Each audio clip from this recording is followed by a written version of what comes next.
Fourth question हमको ध्यान से समझना है। क्वेश्चन में गिवन है अ बाइसाइक्लिस्ट comes to skidding stop in 10 minutes. Okay, during this process the force on the bicycle due to the road is a 200 newton. Okay, is directly opposed to the motion. Definitely अगर वो break लगाएगा skidding में, वो उसका जो force है वो motion का अपोज करेगा, वो रुक जाएगा।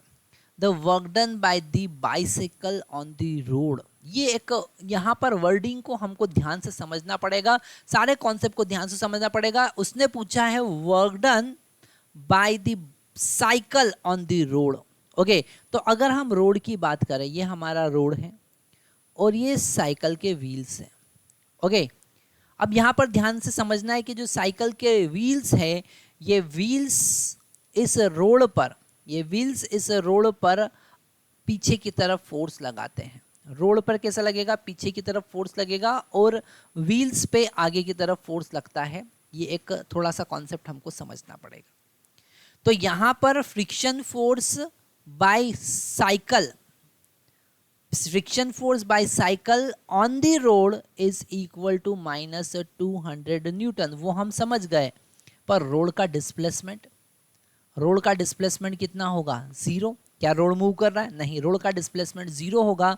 तो वर्क डन तो हमको पता है F इंटू डेल्टा आर होता है। अब यहाँ पर डिस्प्लेसमेंट ही 0 हुआ तो वर्क डन कितना होगा? 0 होगा, है ना। ये लास्ट वाला सेंटेंस आपको बहुत ध्यान से समझना है।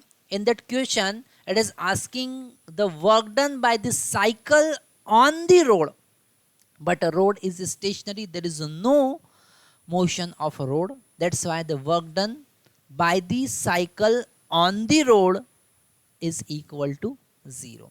So which one is the correct answer? Now you have to choose the correct answer, that is the C is equal to 0.